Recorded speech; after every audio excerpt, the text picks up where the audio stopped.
Bonjour à tous, je vous retrouve pour une vidéo purement astrologique en la mémoire d'une très grande dame. Ce 1er juillet 2021, Lady Diana Spencer, aurait fêté ses 60 ans. Disparue tragiquement dans la nuit du 30 au 31 août 97, ah oui déjà, après une course folle en voiture pour échapper à des paparazzis. C'est malheureusement sous le pont de l'Alma à Paris que le crash mortel dans son véhicule nous emporte à jamais cette très grande dame, cette très grande princesse, de par sa beauté, sa générosité, son cœur, son courage. Donc, je voulais revenir un petit peu sur le thème de naissance de Lady Di et sur les techniques prévisionnelles de cette triste date, puisque en natal, je vais vous montrer d'ailleurs la carte, voilà, le thème de naissance de Lady Di, elle a une conjonction, donc Mars-Pluton en maison 8. Alors Pluton est une planète de destruction, bien évidemment. Mars fait souvent référence aux véhicules.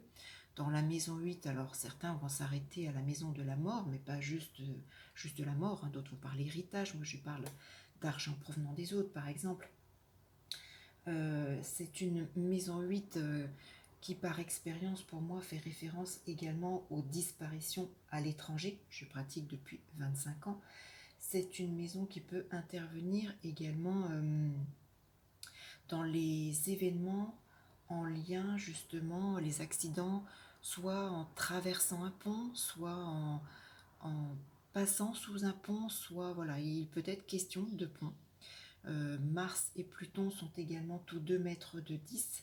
Là encore, par expérience, c'est une maison qui peut intervenir également dans la mort par ou à cause ou dans un véhicule. C'est également les morts que l'on retrouve au cours des petits déplacements. Je rappelle que Lady Di, en cette nuit du 30 au 31 août, quittait son hôtel pour se déplacer dans Paris. Alors, bien évidemment, on peut retrouver donc déjà dans un premier temps, voilà, une disparition tragique, l'intervention d'un véhicule, on peut nous parler d'un pont, mais également on retrouve cette conjonction Mars-Pluton opposée à la Lune natale, et la Lune est en maison 2. Et là encore, la maison 2, par expérience, je l'ai souvent retrouvée également dans les accidents en lien justement avec les véhicules et dans les accidents qui surviennent au cours d'un petit déplacement, au cours d'un petit trajet, où ça peut être également tout ce qui est un petit déplacement qui est source d'accident et qui nécessite ensuite de se rendre aux urgences, ce qui a malheureusement été le cas. Alors, la maison 8 donc peut nous parler d'une disparition à l'étranger, d'un accident faisant référence à un pont, nous parle de véhicules. Avec la maison 2, donc on a bien la confirmation qu'il peut être question, voilà, d'un véhicule et d'un petit déplacement. Alors ce qui m'interpelle ensuite lorsqu'on regarde la révolution solaire, parce que je rappelle bien évidemment, seul un transit ne peut pas indiquer un événement, d'autant plus que Pluton est une planète extrêmement lente. Lady Di subissait le transit de Pluton dans sa maison 11. Là encore, hein, par expérience, je ne m'arrête pas à une symbolique de maison 11 égale projet, ami, appui. Je la retrouve également très souvent dans des prévisionnels qui font référence aux voyages de courte durée à l'étranger, ce qui était également le cas. Donc Lady Di subissait ce transit de Pluton carré à Mars, Pluton lui-même en transit dans cette maison 11. Donc on retrouve encore, voilà, ça accentue les éléments. Pluton destructeur, dans la maison 8 la mort, en rapport avec, voilà, peut-être un pont, un véhicule, un déplacement de courte durée, un petit voyage donc de courte durée à l'étranger. Donc le transit était de mauvais augure, mais en place déjà depuis 1994. Pluton est la planète la plus lente, donc était encore actif pendant bien des années. Donc il faut impérativement, voilà, recouper avec différentes techniques. Transit, RS, mensal, thème quotidien. Peut-être que pour certains, ça peut être les directions, les progressions. Voilà, il y a énormément de techniques. Personnellement, voilà, j'utilise les transits, la révolution solaire, la mensale, le thème quotidien et mon intuition. Donc dans cette RS, du 1er juillet 97 que j'ai établi avec le lieu de naissance. Hein. Voilà, je fais abstraction. J'imagine que je ne savais pas où elle se situait, où elle a passé son anniversaire. Toutes les cartes ont été montées avec le lieu de naissance. Mais ce qui m'a frappé, ce qui m'a sauté aux yeux, c'est de retrouver justement cette lune en maison 9, la maison de l'étranger. La lune natale, je le rappelle, dans cette maison 2, pour moi, peut faire référence, bien sûr, voilà, à tout ce qui est financier, à tout ce qui est acquisition mobilière, mais dans ce cas, cette lune en maison 2 peut nous indiquer le risque d'accident à cause d'un véhicule, dans un véhicule, au cours d'un petit déplacement nécessitant un transfert aux urgences. Et cette lune située en maison 9 donc accentue ces événements en risque à l'étranger. De plus, la lune est bien carrée à Mars Pluton de naissance, carré à la lune de naissance. Donc deuxième point en parallèle des transits, qui ne sont pas vraiment de bon augure au cours de cette année solaire.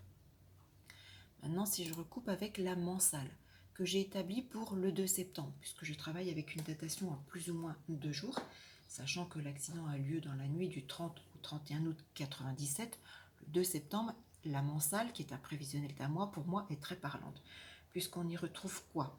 On y retrouve cette conjonction soleil-lune, toujours cette lune, encore une fois dans cette maison 2. Donc il nous rappelle le positionnement de cette lune en natal. Hein. On retrouve encore ce risque d'accident de la route avec un véhicule ou dans un véhicule au cours d'un petit déplacement nécessitant d'un transfert aux urgences. Cette conjonction soleil-lune dans cette mensale est également maître de 12. Donc il y a bien accident, il y a bien épreuve. Cette conjonction soleil-lune est conjoint à Mars-Pluton de naissance. Si on regarde les aspects précisément et une datation précise, le 29 août 97, le Soleil était conjoint à Pluton natal, réactivant donc bien le transit de Pluton carré à lui-même. Et le 1er septembre, la Lune est conjointe à cette conjonction Mars-Pluton natal, réactivant bien le transit de Pluton carré à Mars. Malheureusement, nous avons donc 2 dates, le 29 août et le 1er septembre 97, datation à plus ou moins 2 jours, qui réactivaient à la fois ce transit donc de Pluton carré à lui-même, carré à Mars, allant dans le sens de la révolution solaire, allant dans le sens des transits. Donc malheureusement, on a 3 techniques qui réactivaient les éléments mortels de naissance. Petit aparté également pour ceux qui s'intéressent un peu plus à l'astrologie, le soleil de Lady Di est son ileg, c'est-à-dire le donneur de mort. Donc voilà, on retrouve au cours de ces différentes techniques, je le rappelle, donc le soleil, hein, et le soleil natal est également maître de 8, hein, maître de la maison de la mort. Donc on a bien les éléments Mars-Pluton importants, le soleil en termes de maître de la maison 8, la lune dans son positionnement en maison 2, Mars et Pluton donc maître de 10, transitant la maison 11, les voyages de courte durée à l'étranger, la RS qui réactive à nouveau cette lune positionnée en maison 9, l'étranger réactivant l'opposition natale qui accentue, et la mensale qui vient confirmer, avec donc le soleil qui est, je le rappelle, l'Ileg, le donneur de mort, dans le thème natal de Lady Di. Voilà, je voulais revenir un petit peu sur cette date importante. C'est une personnalité que j'affectionnais beaucoup, que j'admirais beaucoup. Et là encore, bien les astres nous confirment que dans le thème de naissance, nous avons des éléments parfois bien cachés. Hein. Si on s'arrête à la première étape, alors je le rappelle, je pratique depuis, alors ça fera 25 ans en septembre prochain, donc voilà, c'est l'expérience aussi qui fait. Je sais très bien qu'en étant débutant, on s'arrête, oui, la maison 8, la maison de la mort, mais il y a bien d'autres choses, c'est une maison également de transformation, dans un sens positif. Donc ne pas s'arrêter aux premiers diagnostics, aux premières impressions, aller fouiller, comparer différentes techniques et puis creuser. Et surtout, voilà, en 25 ans d'expérience et de pratique, j'ai acquis des expériences, des annotations, j'ai cumulé des notes, et je reviens continuellement sur ces éléments. Donc voilà, je voulais vous faire partager un petit peu mon expérience et fêter tout de même ce triste anniversaire. J'aurais préféré qu'elle soit avec nous pour fêter ses 60 ans. J'espère que cette vidéo vous aura intéressé, qu'elle aura éveillé votre curiosité. Je suis à votre disposition pour une étude personnelle si vous le souhaitez, hein, quel que soit le domaine, amour, travail, santé, professionnel, quel qu'il soit, financier, autre. N'hésitez pas à me contacter. Et puis, cliquez sur le petit pouce, laissez-moi vos commentaires, partagez cette vidéo, abonnez-vous à ma chaîne. Et puis, je vous retrouve très vite pour une toute autre vidéo.